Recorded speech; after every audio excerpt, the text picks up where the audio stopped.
आज अपन देखेंगे electric field intensity at any point due to an electric dipole. मतलब एक इलेक्ट्रिक डाइपोल के कारण किसी भी एक पर्टिकुलर जनरल पॉइंट पर हमें क्या निकालना है, इलेक्ट्रिक फील्ड इंटेंसिटी निकालना है। कैसे निकालते हैं देखेंगे। सबसे पहले हमें क्या कंसीडर करना पड़ेगा, दो चार्जेस। ये जो चार्जेस हैं ये कैसे चार्जेस हैं, पॉइंट चार्जेस। कैसे चार्जेस हैं, पॉइंट चार्जेस हैं। इन दोनों के बीच की डिस्टेंस फिर से वही क्या है, 12 है। इसके मिड पॉइंट O से कोई भी एक लाइन ली मैंने इस पॉइंट P पर, मुझे क्या फाइंड करना है, इलेक्ट्रिक फील्ड इंटेंसिटी फाइंड करना है। क्या फाइंड करना है, इलेक्ट्रिक फील्ड इंटेंसिटी। इसकी जो सिचुएशन है वो r डिस्टेंस है। वो क्या है, r डिस्टेंस है। समझना ध्यान से।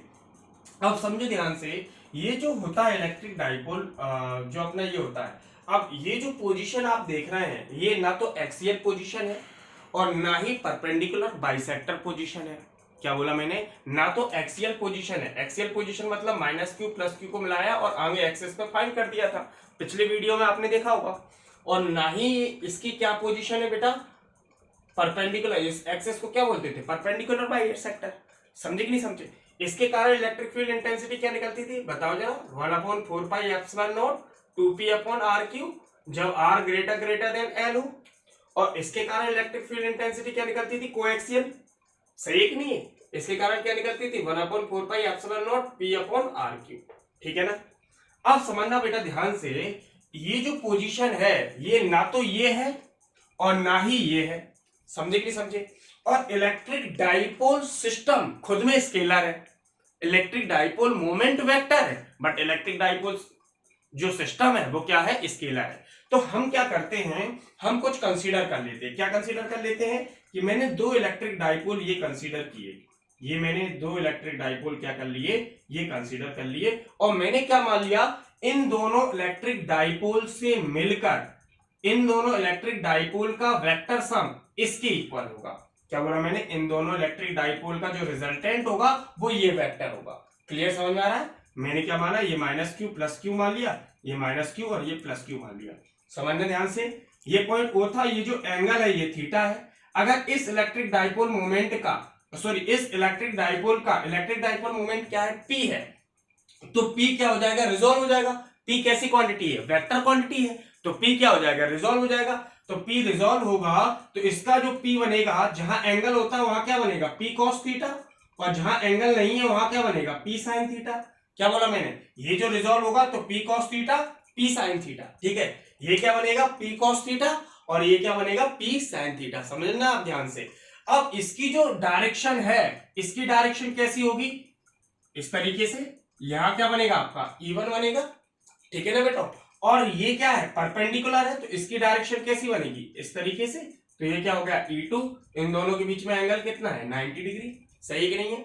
अब इलेक्ट्रिक फील्ड इंटेंसिटी अपन निकाल रहे हैं ऑन दी एक्सिस ऑफ, बताओ electric field intensity on the axis. तो electric field intensity on the axis क्या निकलेगी, E1 = 1/4πε0 क्या निकलती थी, 2p।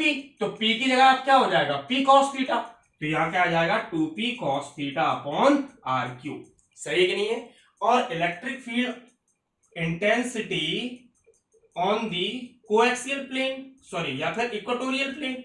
इक्वेटोरियल प्लेन में कैसी निकलेगी जरा बताओ मुझे। इक्वेटोरियल प्लेन में निकलेगी E2 = 1/4πε0 p sin θ/r3। इसकी डायरेक्शन अपन देखें तो अलोंग OP वेक्टर, और इसकी डायरेक्शन बोले perpendicular to the OP vector. सही है कि नहीं है। इसकी डायरेक्शन क्या हो जाएगी, OP वेक्टर हो जाएगी, और इसकी डायरेक्शन क्या हो जाएगी, परपेंडिकुलर टू द। ठीक है। अब E नेट जो निकलेगा या E रिजल्टेंट जो निकलेगा वो क्या निकलेगा, E1² + E2² + 2E1 E2 cos theta. Sir आपने ऐसा क्यों किया, क्योंकि इलेक्ट्रिक फील्ड इंटेंसिटी कैसी क्वांटिटी है, वेक्टर क्वांटिटी है। तो यहाँ थीटा देखो, दोनों के बीच में एंगल कितना है, 90 डिग्री। तो थीटा की जगह क्या रखेंगे, cos 90। cos 90 की वैल्यू क्या होगी, 0। तो ये कितना हो जाएगा, √E1² + E2²। अब E1 हमने रख लिया, E1 की वैल्यू बताओ, 1/4πε0 2p cos θ/r3 का whole square plus 1/4πε0 p sin θ/r3 का होल स्क्वायर। सही है कि नहीं है? अब यहां अगर अपन देखें 1/4 पाई, देखो बेटा ध्यान से, 1/4 pi epsilon not, 1/4 pi epsilon naught P P R cube ये सब क्या आ गया, कॉमन आ गया। तो मैंने क्या ले लिया common, 1/4 pi epsilon naught P upon R cube का होल स्क्वायर ब्रैकेट में 2 cos थीटा का whole square plus sine square theta. समझ में आया कि नहीं आया? इस स्क्वायर को मैंने स्क्वायर रूट से बाहर निकाला तो 1/4 pi epsilon naught P upon R cube 4 cos square theta plus sine square theta. सही है कि नहीं है? 1/4 pi epsilon naught P upon R cube, ये जो 4 cos स्क्वायर थीटा था ये स्प्लिट होगा दो पार्ट में, 3 cos square theta plus cos square theta plus sine square theta. cos square theta plus sine square theta क्या होता है, 1। तो ये क्या होगा, 1/4 pi epsilon naught P upon R cube 1 plus 3 cos square theta. ये क्या आ गया आपका, ई नेट आ गया। मतलब ये जो इलेक्ट्रिक फील्ड इंटेंसिटी आई है न्यूटन पर कूलम, ये किसकी आई है, इस डाइपोल की, इस डाइपोल की इलेक्ट्रिक फील्ड इंटेंसिटी आई है। देखो इन दोनों का वेक्टर सम, इन दोनों का वेक्टर सम आ गया कि नहीं आ गया, तो ये इलेक्ट्रिक फील्ड इंटेंसिटी आ गई। ऐसा यूनिट क्या हो गई, न्यूटन पर कूलम। इस दैट क्लियर? अब हमें क्या फाइंड करना है, डायरेक्शन फाइंड करना है। इन दोनों का रिजल्टेंट कहां जाएगा, यहां जाएगा ई नेट। सही है कि नहीं है? अगर मैंने इसे क्या माना, अल्फा माना, क्या मान लिया, अल्फा, तो डायरेक्शन कैसे निकालेंगे जरा बताओ मुझे। मैंने यहां से ये परपेंडिकुलर डाल दिया, ये कितना हो गया, 90 डिग्री हो गया। तो यहां मैं क्या लगाऊंगा बताओ जल्दी, tan अल्फा इक्वल टू क्या होगा जल्दी बताओ, परपेंडिकुलर अपॉन बेस। क्या होता है, परपेंडिकुलर अपॉन बेस। अब परपेंडिकुलर अपॉन बेस क्या करेंगे जरा बताओ, अल्फा के जो सामने होगा वो परपेंडिकुलर होगा। सही है कि नहीं है? बेस कितना हो जाएगा, ये वाला हिस्सा। समझ में आ रहा है कि नहीं आ रहा? इसको जरा थोड़ा लिखो इसको। ओके स्टूडेंट, देखो यहाँ पे अपन अल्फा ये ना मानो, इसकी जगह अपन क्या माने, अल्फा ये मान लो। तो इससे क्या होगा, आपको डायग्राम बनाना आसान होगा। कैसे आसान होगा, ये आपने ये बेस वाला हिस्सा बनाया, ये आपका क्या गया, ई नेट गया, और ये क्या बना, E1 बना। यहां से आपने परपेंडिकुलर ड्रॉ किया, तो ये परपेंडिकुलर किसके बराबर होगा, इस पर जो ड्रॉ किया गया परपेंडिकुलर इसके पैरेलल होगा। तो ये क्या बन जाएगा, E2। सही है कि नहीं है? तो tan अल्फा इक्वल टू कितना हो जाएगा जरा बताओ, क्या हो जाएगा, E2/E1। सही है कि नहीं है? परपेंडिकुलर अपॉन बेस, तो ये परपेंडिकुलर हो गया, ये क्या हो गया, बेस हो गया। अगर आप E2 की वैल्यू रखें, E2 कितना है जरा बताओ, E2 है 1/4 पाई एप्सिलॉन नॉट और P sine theta upon R cube, और ये कितना हो जाएगा, 2P cos theta upon R cube. 1/4 pi epsilon naught, ये कट जाएगा, कटा, P से P कटा, आर क्यू से आर क्यू कटा, तो tan अल्फा इक्वल टू कितना हो जाएगा, 1/2 sign theta upon cos theta tan theta, और अल्फा इक्वल टू कितना हो जाएगा, tan इनवर्स 1/2 tan थीटा। यहां से आपको क्या मिल जाएगी, डायरेक्शन मिल जाएगी। ध्यान से कर लेना ये वाला डेरिवेशन, ये किसके लिए अपन कर रहे हैं, डायरेक्शन के लिए। ये मैग्नीट्यूड है और ये डायरेक्शन है। सही कि नहीं, कर लेना। ओके स्टूडेंट, अपन क्या देख रहे हैं, इलेक्ट्रिक टॉर्क देख रहे हैं due to an electric dipole. समझना बेटा ध्यान से, टॉर्क क्या होता है, जब किसी भी बॉडी पर दो इक्वल और अपोजिट फोर्सेस लगते हैं। क्या बोला मैंने, जैसे सपोज करो ये बॉडी है, इस पर एक फोर्स ऐसा लग रहा है, एक फोर्स ऐसा लग रहा है, तो ये बॉडी क्या करेंगी, रोटेट होना स्टार्ट कर देगी। जैसे ये रोटेट होती है तो ये क्या करती है, टॉर्क क्रिएट करती है। क्या क्रिएट करती है, टॉर्क। जैसे आपका पंखा मूव करता है, फैन मूव करता है कि नहीं करता है, तो वो क्या क्रिएट करता है, टॉर्क। आप समझना, जैसे आपका गाड़ी का जो व्हील होता है वो रोटेट करता है, तो वो भी क्या प्रोड्यूस करता है, टॉर्क। तो देखो मैंने क्या माना, एक यूनिफॉर्म इलेक्ट्रिक फील्ड मान लिया। क्या मान लिया, यूनिफॉर्म इलेक्ट्रिक फील्ड। अब यूनिफॉर्म इलेक्ट्रिक फील्ड क्या होगा, ऐसा इलेक्ट्रिक फील्ड जिसमें क्या होगा, इलेक्ट्रिक लाइन ऑफ फोर्स क्या होंगी, आपस में पैरेलल होंगी। क्या होंगी, पैरेलल। समझे मुझे, वो क्या होगा आपका यूनिफॉर्म इलेक्ट्रिक फील्ड होगा। मैंने क्या मान लिया, एक यहां पर ये मैंने इलेक्ट्रिक डाइपोल मान लिया, जो क्या है, -q और +q चार्जेस से मिलकर बना हुआ है। ठीक है, अब ये जो इलेक्ट्रिक फील्ड की डायरेक्शन है और ये +q है, तो +q क्या होगा, along the direction of electric field होगा, और -q क्या होगा, opposite to the direction of electric field होगा। सही है कि नहीं है? इन दोनों के बीच की जो डिस्टेंस है वो कितनी है, 2l है। यहां से मैंने ये लिया, यहां से मैंने क्या लिए, ये लिया।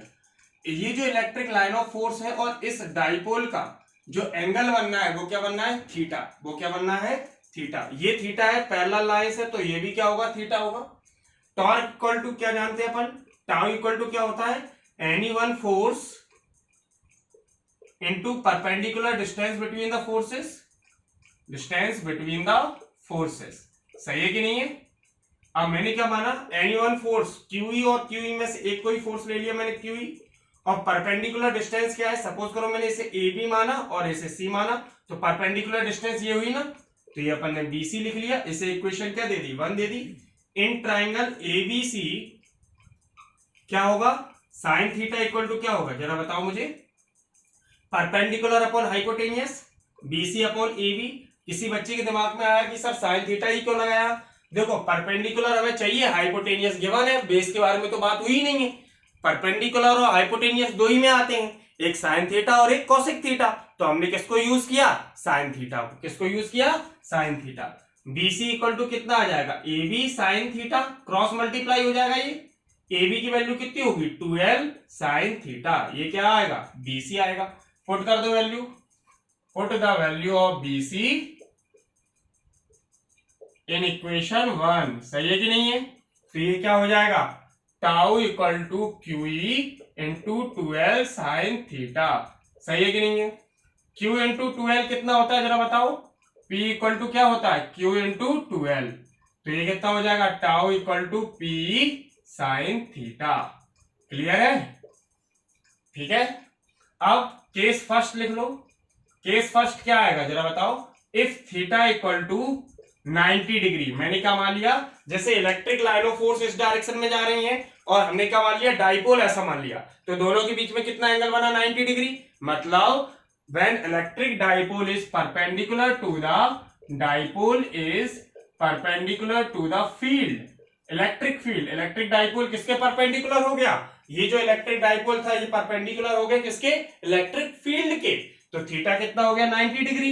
इस केस में क्या होता है, P साइन 90, साइन 90 की वैल्यू कितनी आती है, 1, तो P आ गया। टाउ, यही आपका टाउ क्या होता है, मैक्सिमम टाउ होता है। मतलब कि इलेक्ट्रिक लाइन ऑफ फोर्स के परपेंडिकुलर अगर आपका इलेक्ट्रिक डाइपोल है तो उसे रोटेट करने में मैक्सिमम वर्क करना पड़ेगा। क्लियर है। अब देखो ध्यान से, केस सेकंड मैंने क्या मान लिया, इफ थीटा इक्वल टू 0। सही है कि नहीं है। थीटा इक्वल टू 0 है, मतलब tau equal to P sine 0। Sine 0 की वैल्यू कितनी होती है, 0, मतलब टॉर्क प्रोड्यूस नहीं होगा। मतलब कि समझना, इस डायरेक्शन में इलेक्ट्रिक फील्ड है, इसी डायरेक्शन में मैंने इसको रख दिया, अब क्या ये रोटेट करेगा, नहीं करेगा, ये सीधा बह जाएगा। ऐसे एग्जांपल लो, समझो ध्यान से, जैसे कोई नदी बह रही है, उसके बीच में कोई पेड़ लगा हुआ है, अगर नदी में बाढ़ आती है तो पेड़ एकदम गिरेगा, पेड़ पे ज्यादा फोर्स लगेगा, किसके कारण, नदी के कारण। समझ में आ रहा है। अगर कोई बोट रखी है नदी में, जिस डायरेक्शन में नदी फ्लो हो रही है, रिवर फ्लो हो रही है, उसी डायरेक्शन में बोट पे कोई अपन को वर्क नहीं करना पड़ेगा, बोट अपने आप क्या होगी, अपने आप बहती चली जाएगी, कोई टॉर्क प्रोड्यूस नहीं होगा। क्लियर है। अब यहां अपन ने क्या लिया, केस सेकंड तक काम चल जाएगा अपना। अब कभी कभार ये वेक्टर फॉर्म भी पूछ लेते हैं, क्योंकि टॉर्क कैसी क्वांटिटी है, टॉर्क एक वेक्टर क्वांटिटी है। टॉर्क कैसी क्वांटिटी है, वेक्टर क्वांटिटी है। तो वेक्टर फॉर्म लिखने के लिए अपन क्या लिखेंगे, P vector cross E vector, तो ये कितना हो जाएगा, P साइन थीटा। इस पे न्यूमेरिकल आते हैं, आपको क्रॉस प्रोडक्ट सिखाया था, वेक्टर अलजेब्रा क्लास 11th है ना, ठीक है। ओके स्टूडेंट, प्रीवियस जो अपन ने देखा था उस पर ऑब्जेक्टिव क्वेश्चन आ जाते हैं। जैसे ये टॉर्क है, टॉर्क की डेफिनेशन क्या थी, it is defined as the product of any one force या magnitude of any one force into perpendicular distance between the forces. यही मैंने आपको बताया था, टॉर्क की डेफिनेशन क्या होती है, it is the product of magnitude of any one force and the perpendicular distance between the forces। ठीक है। अब इसकी ऐसा यूनिट क्या हो जाएगी, फोर्स की ऐसा यूनिट क्या होती है, न्यूटन, यस और नो, और डिस्टेंस की कितनी होती है, मीटर, तो ऐसा यूनिट क्या होगी बेटा, newton into metre. Dimension formula बोलो, डायमेंशन फॉर्मूला न्यूटन का ml T−2, और मीटर लेंथ है इसका l, क्या हो जाएगा, ml² T−2। समझ में आया कि नहीं आया। टाउ कैसी क्वांटिटी है, वेक्टर क्वांटिटी है। कैसी क्वांटिटी है, वेक्टर क्वांटिटी। यस और नो, ये आप लोग है ना ऑब्जेक्टिव के लिए 1 मार्क की क्वेश्चन की तैयारी करते हुए चलेंगे। क्लियर है? अब यहाँ पे आ जाएं।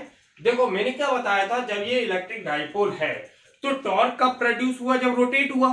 तो भाई रोटेट हुआ, किसी भी चीज को रोटेट करने के लिए वर्क डन हुआ होगा।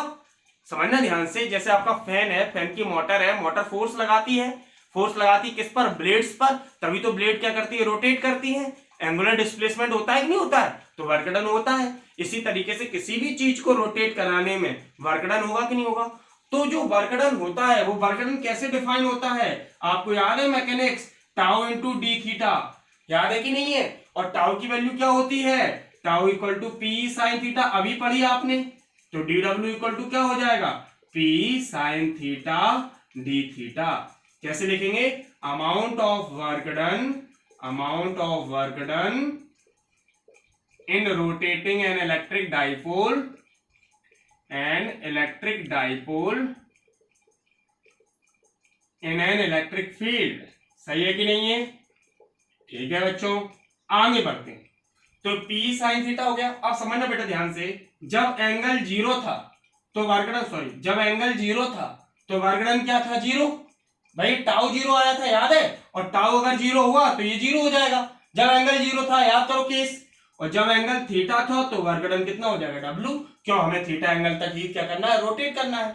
डिफरेंशिएशन से, डी फॉर डिफरेंशिएशन और ये फॉर इंटीग्रेशन, ये इंटीग्रेशन का साइन है। सही है कि नहीं है? अपन क्या लिख सकते हैं यहाँ? Integrate under proper limit. जैसे अपन ने D W equal to P sine theta D theta लिख दिया, अब यहां लिख सकते हो बोर्ड के लिए, integrate under proper limit, integrate under proper limit. ठीक है ना बेटा? इतना लिख दोगे आप लोग, फिर ये स्टार्ट कर देना। अब देखो बेटा ध्यान से, डिफरेंशिएशन और ये किसका साइन है? इंटीग्रेशन का। तो डिफरेंशिएशन इंटीग्रेशन रेसिप्रोकल होते हैं, तो एक दूसरे कैंसिल आउट कर देंगे। क्या बचेगा? डब्ल्यू, जीरो टू डब्ल्यू, और पी बाहर आ जाएगा। क्या बचा? Zero to theta sine theta D theta. Limit कैसे रखते थे? याद करो। नहीं है याद तो याद रख लो, अभी याद रख लो। बेसिक मैथ्स की क्लास लूंगा मैं 11th की, तब आपको बताऊंगा। अपर limit minus lower limit. Upper limit किसकी जगह रखते हैं? इसकी जगह। अपर लिमिट रखी तो डब्ल्यू, डब्ल्यू है ना upper limit, minus lower limit, W की जगह जीरो। पी साइन थीटा का integration minus cos theta, zero to theta. W ये माइनस बाहर आ जाएगा, माइनस पी अपर लिमिट फिर से माइनस किसकी जगह? थीटा की जगह क्या रखेंगे? जीरो। कॉस जीरो की वैल्यू कितनी आएगी? बोलो बोलो, 1। तो कॉस थीटा माइनस 1, माइनस का अंदर मल्टीप्लाई कर दो, तो W equal to P minus cos theta, minus minus plus, तो अपना आ गया W equal to P 1 minus cos theta. या सुनो, इसकी ऐसा यूनिट होती है जूल, अपन जानते हैं अच्छी तरीके से। केस फर्स्ट, केस फर्स्ट क्या होगा? If theta equal to 0 degree, अगर थीटा 0 डिग्री हो तो वर्क डन कितना होगा? देखो क्या निकल के आएगा? 1 minus cos zero. Cos zero की वैल्यू जल्दी बोलो फटाफट, 1 होती है। याद रखो, रट डालो। कॉस जीरो की वैल्यू क्या होती है? 1। 1 माइनस 1 क्या होता है? 0। तो ये 0, डब्ल्यू की वैल्यू कितनी हो जाएगी? 0 हो जाएगी। केस सेकंड बोलो, थीटा इक्वल टू 90 डिग्री, मतलब जब परपेंडिकुलर हो डाइपोल, तो W equal to P 1 minus cos 90। Cos 90 की वैल्यू जल्दी बोलो, 0 होती है। कितनी होती है? 0। नहीं है याद तो रट डालो। डब्ल्यू इक्वल टू कितना होगा? पी। केस थर्ड, थर्ड की वैल्यू बताओ। Theta equal to 180 degree, W equal to 180 degree. बोलो क्या होगा 180 डिग्री? कॉस 180 की वैल्यू क्या होती है? माइनस का 1। तो माइनस माइनस कितना हो जाएगा? Plus 2p। ये मैक्सिमम वर्क डन होता है। मतलब कब मैक्सिमम वर्क डन होगा? जब ये इलेक्ट्रिक डाइपोल इसके जस्ट अपोजिट डायरेक्शन में होगा। मतलब इलेक्ट्रिक फील्ड की डायरेक्शन ये है और डाइपोल की डायरेक्शन ये है, मतलब दोनों जब अपोजिट होंगे, मतलब थीटा कितना बनेगा? 180 डिग्री। कितना बनेगा? 180 डिग्री। तो मैक्सिमम वर्क डन करना पड़ेगा। क्लियर है? ओके स्टूडेंट, ये डायग्राम सब में बनाना है बेटा, जो जो हमने अभी डेरिवेशन कराए हैं।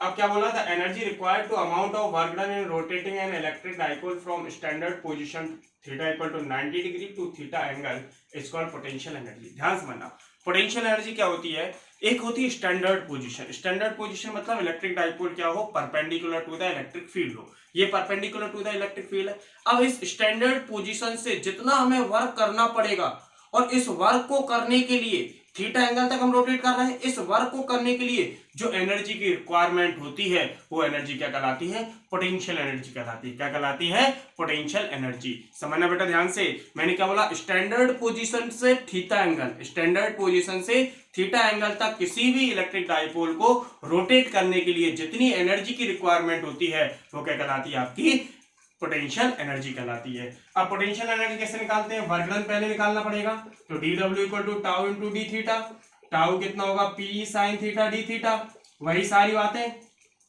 इंटीग्रेट करें, integrate both side, integrate both side, सही है कि नहीं है। जैसे अपन यहां लिख सकते हैं the amount of work done, amount of work done, बोलो बोलो, in rotating an electric dipole from 90 degree to theta angle is कितना होगा, ये डी डब्ल्यू इक्वल टू ये कितना हो जाएगा, P sine theta D theta.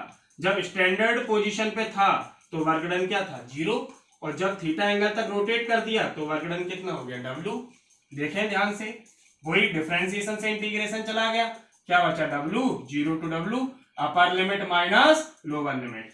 यहां क्या होगा, P बाहर आ जाएगा, 90 degree to theta sine theta D theta, तो साइन थीटा का क्या हो जाएगा, माइनस का cos theta 90 to theta, minus बाहर आ जाएगा, upper limit minus lower limit, cos 90 की वैल्यू क्या होगी, 0 माइनस P कॉस थीटा। और ये work done, this work done stored in the form of, work done is stored in the form of potential energy, the form of potential energy। तो U equal to क्या हो जाएगा, minus P cos theta. Potential energy का SI unit क्या होती है, joule. Case first क्या हो जाएगा, case if theta equal to 0 degree, तो U equal to minus P cos 0, cos 0 की वैल्यू क्या होगी, -1 हो जाएगी, तो U इक्वल टू कितना आ गया, माइनस P। और cos case second, if theta equal to 90 degree, 90 degree होगा तो U equal to minus P cos 90, cos 90 कितना होता है, 0, पोटेंशियल एनर्जी 0। केस थर्ड, बोलो, if theta equal to 180 degree, तो 180 डिग्री में क्या होगा, माइनस P cos 180, cos 180 की वैल्यू बोलो, माइनस का 1, तो माइनस माइनस प्लस, तो यहां पे क्या आ जाएगी, पोटेंशियल एनर्जी मैक्सिमम हो जाएगी। लिख लो, कर लो। ओके स्टूडेंट, नेक्स्ट लेक्चर जो अपना बनेगा उसमें अपन बेसिक चीजें समझेंगे, principle of superposition of force, principle of superposition of electric field intensity, electric flux क्या होता है, पॉजिटिव फ्लक्स क्या होते हैं, नेगेटिव फ्लक्स क्या होते हैं, सॉलिड एंगल क्या होता है, ये सारी बातें अपन नेक्स्ट लेक्चर में करेंगे। स्टूडेंट, आज अपन ने क्या क्या पढ़ा, electric field intensity due to an electric dipole at any point, फिर अपन ने क्या पढ़ा, इलेक्ट्रिक टॉर्क पढ़ा, फिर अपन ने क्या पढ़ा, work done in rotating an electric dipole, और उसके बाद अपन ने पढ़ा potential energy of N electric dipole का डेरिवेशन। ये सारे डेरिवेशन, 4 डेरिवेशन अपन ने इस वीडियो में देखे हैं। क्लियर?